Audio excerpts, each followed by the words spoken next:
Hello everyone, myself Himanshu, and today we will start the next chapter of our syllabus, that is chapter number 9, Adolescence.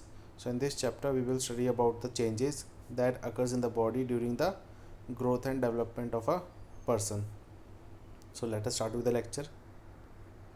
The first is growth and development in human beings. So to know how human beings and many other animals reproduce, it is important to know how they grow through various changes and phases before attaining a suitable reproductive age. सो अगर हम ये देखना चाहते हैं कि जो human beings हैं वो रिप्रोड्यूस कैसे करते हैं, रिप्रोड्यूस मतलब जो उनकी नेक्स्ट जनरेशन आती है वो किस तरीके से आती है, तो उसके लिए सबसे पहले हमें क्या देखना पड़ेगा कि जो एक पर्सन है या जो ह्यूमन बींग है वो एक रिप्रोडक्टिव एज तक किन किन चेंजेस के बाद पहुंचते हैं। ठीक है, कि जब एक रिप्रोडक्टिव एज है एक सर्टेन टाइम बाद ही जो एक पर्सन है वो रिप्रोड्यूस कर सकता है, तो उस स्टेज तक पहुंचने के लिए क्या क्या चेंजेस आते हैं एक पर्सन की बॉडी में। ठीक है, so the first is adolescence. Adolescence क्या होती है? After crossing the age of 10 और 11 a child shows many changes associated with the physical and mental growth. This this period of life is referred as adolescence. कि 10 से 11 साल के बाद, मतलब 10 या 11 साल की जो एज है उसके बाद क्या होता है कि एक जो चाइल्ड है उसकी बॉडी में बहुत सारे डिफरेंट चेंजेस आने लगते हैं। इट मे बी फिजिकल और मेंटल चेंजेस। सो तो वो पीरियड होता है, उस पीरियड को हम बोलते हैं adolescence. All such changes occur due to the hormonal reactivity. The organ that respond to such reactivities are termed as target organs. ठीक है, तो ये जो चेंजेस आते हैं वो क्यों आते हैं? Because of the hormonal reactivity. हमारी बॉडी में जो हार्मोन्स हैं उनके चेंजेस के कारण ये चेंजेस आते हैं, और जिन ऑर्गन्स पे ये चेंजेस आते हैं उन ऑर्गन्स को हम बोलते हैं टारगेट ऑर्गन्स। ठीक है, मतलब वो ऑर्गन्स जो इन हार्मोन्स के साथ रिएक्टिविटी को, जो हार्मोनल रिएक्टिविटी है उसको रिस्पॉन्ड करते हैं, तो उन ऑर्गन्स को हम बोल देते हैं वो टारगेट ऑर्गन्स हैं। ठीक। Now adolescence start at around 11 years and last till 18 और 19 ईयर्स ऑफ एज। तो जो एडोलसेंस पीरियड है ये कौन सा होता है? 11 साल के आसपास स्टार्ट होता है एंड 18 से 19 साल तक के बीच बीच चलता है। ठीक है, तो जो ये पीरियड है इस पीरियड को हम बोलते हैं adolescence. Now the next second term is puberty. Puberty क्या होता है? Between the age of 11 to 14 years in girls and 13 to 16 years in boys, the reproductive organs mature. This stage is known as puberty.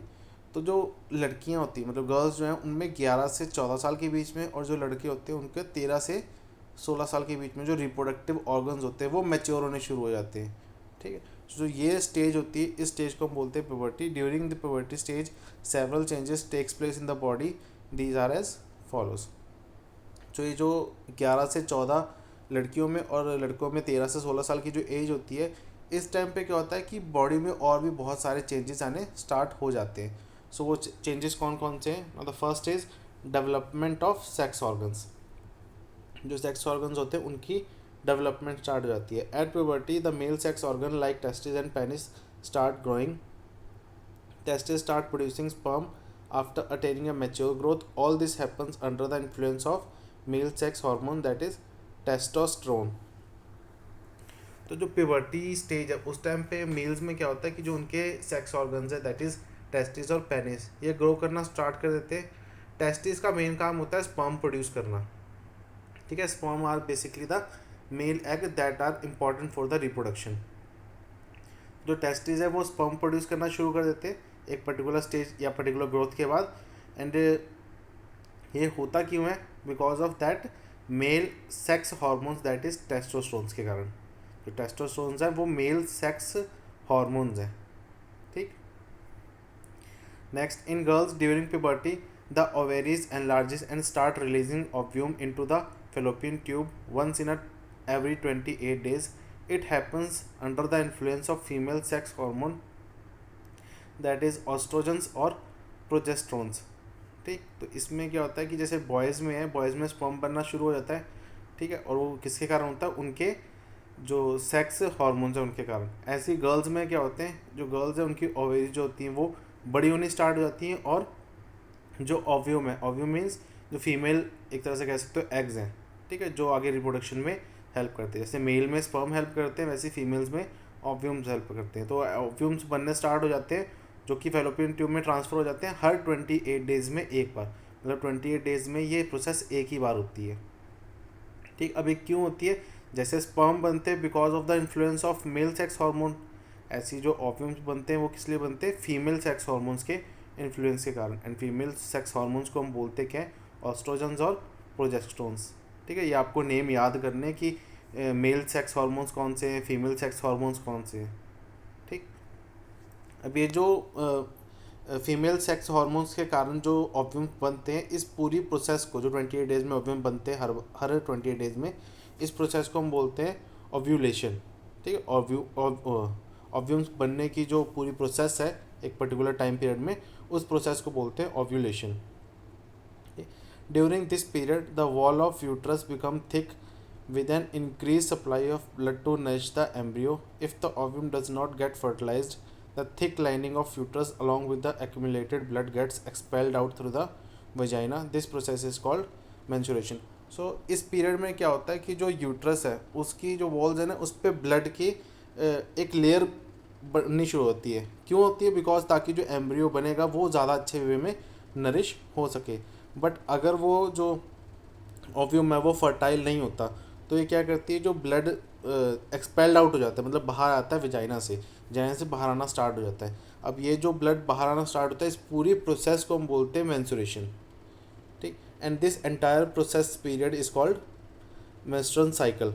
और इस पूरे जो period को, 28 days का जो पीरियड है, इस पूरे पीरियड को हम बोलते हैं मेंस्ट्रुअल साइकिल, और इस प्रोसेस को बोलते हैं मेंस्ट्रुएशन। ठीक, the first menstrual flow which takes place at puberty is called menarche. तो जो फर्स्ट टाइम ये पीरियड जो, या जो कह सकते हो कि जो ब्लड है वो एक्सपेल्ड आउट होता है वजाइना से, तो इस पूरे प्रोसेस का जो फर्स्ट टाइम ये प्रोसेस जब होता है तो उसको हम बोलते हैं मेनार्की, MENARCHE। ठीक, सो ये आपसे पूछा जा सकता है कि जो फर्स्ट मेंस्ट्रुएशन फ्लो है उसको हम क्या बोलते हैं। नाउ नेक्स्ट पॉइंट इज, या next change is increase in height. A sudden increase in height takes place during puberty. Sometimes during puberty, some parts of a body become oversized as compared to the other parts of a body. It happens because cell division occur more quickly in some part than the other part. However, the other part such soon catch up with the resulting in a proportional body. So इसमें क्या होता है कि body की जो height है वो increase होनी शुरू हो जाती है और जो बॉडी के पार्ट्स हैं वो बढ़ने स्टार्ट हो जाते हैं। बट समटाइम्स क्या होता है कि जो डिफरेंट पार्ट है, लाइक जैसे किसी का हाथ है या पैर है, उनकी ग्रोथ बाकी पार्ट से ज़्यादा होती है। वो क्यों होता है? बिकॉज ऑफ जो सेल, जो कह सकते हो आपकी जो सेल डिवीजन हो रही है, वो समटाइम्स किसी पार्ट की ज़्यादा जल्दी होती है, किसी की थोड़ी स्लो होती है। But at the end last तक पहुँचते पहुँचते क्या होता है कि पूरी बॉडी जो है वो एक जैसी हो जाती है। ठीक, मतलब एक जैसा ही ग्रोथ दिखने लगता है पूरी बॉडी में। Now the next is change in body. और क्या क्या चेंजेस होते हैं? In boys the shoulder become broader during puberty, while in girls the region below the waist becomes wider. तो जो बॉयज़ होते हैं उनकी जो शोल्डर पोर्शन होता है, दैट इज़ अपर पोर्शन, ये थोड़ा वाइड होना शुरू हो जाता है। ठीक है, काफ़ी मतलब स्ट्रॉन्ग दिखने लगते हैं अपर बॉडी से बॉयज़। और जो गर्ल्स होती हैं उनकी वेस्ट, मतलब कमर से जो नीचे वाला पार्ट है, वो थोड़ा वाइडर होना स्टार्ट हो जाता है। Other physical changes which takes place during puberty in girls are enlargement of breast, widening of pelvic girdle and growth of hair in private regions and armpit। तो और भी बहुत सारे फिजिकल चेंजेस जो गर्ल्स हैं उनमें देखने को मिलते हैं, जैसे जो ब्रेस्ट हैं वो बड़ी होनी शुरू हो जाती हैं। ठीक है, जो पेल्विक गिडल्स है वो वाइडन होना शुरू हो जाता है, और डिफरेंट रीजन में, बॉडी के डिफरेंट रीजन में जो हेयर की ग्रोथ है वो बढ़ जाती है, जैसे आर्मपिट्स। ठीक, ना बॉयज़ में और कौन कौन से चेंजेस आते हैं? In case of boys the distinguished physical changes appear as growth of hair in private region and armpits and the enlargement of penis, growth of additional facial hair in the form of beard and mustache। तो जो boys होते हैं उनके face पे hair आने शुरू होते हैं, जैसे दाढ़ी मूंछ आ जाती है, तो ये इनके चेंजेस में ही आते हैं कि बॉयज़ में जो अपीयरेंस या फिजिकल चेंजेस दिखते हैं वो कुछ इस टाइप से दिखते हैं। और क्या क्या चेंजेस आते हैं? चेंज इन वॉइस, आवाज़ चेंज होने लगती है। During puberty the voice box और the larynx growth, because of which boys develop a deeper and coarse voice, larynx grow much faster in boys compared to the girls। तो इससे क्या होता है? आवाज़ भी चेंज होनी स्टार्ट हो जाती है प्यूबर्टी टाइम पे, जो आवाज़ है वो चेंज होनी स्टार्ट होती है, बिकॉज जो बॉयज़ हैं उनके जो लाइनेक्स है वो जल्दी ग्रो करता है, तो उनकी आवाज़ भारी होनी स्टार्ट हो जाती है। पर जो गर्ल्स हैं उनका जो लाइनेक्स की ग्रोथ स्पीड है वो एज़ कम्पेयर टू बॉयज़ जो है वो थोड़ी कह सकते हो कम होती है, गर्ल्स में कम होती है, बॉयज़ में लैरिंक्स ग्रोथ की स्पीड ज़्यादा होती है. Sometimes the growth of voice box is seen in the producing part of a throat in boys. It is called the Adam's apple. In girls, the larynx is very small in size because of which it cannot be seen from outside. तो sometimes आपने देखा है जो boys होते हैं, जो mostly जो थोड़े पतले होते हैं, उनके जो गले में होते हैं जो एडम्स एप्पल, वो आपको बाहर से ही दिखता है कि फील होता है कि वहाँ पे उनके गले में कुछ ऊपर नीचे हो रहा है जब वो बोलते हैं. ठीक है, जब जो पानी पीते हैं कुछ और प्रोसेस करते हैं तो आपको विजुअली अपीयर होता है. बट ये सबका नहीं होता, किसी किसी का होता है जिनका ओवरग्रो हो जाता है लैरिंक्स. तो इसको बोलते हैं एडम्स एप्पल. पर गर्ल्स में ये चीज़ नहीं दिखाई देती बिकॉज जो गर्ल्स में ये लैरिंक्स की ग्रोथ होती है वो एक तो स्लो होती है और छोटी होती है लैरिंक्स गर्ल्स के लिए.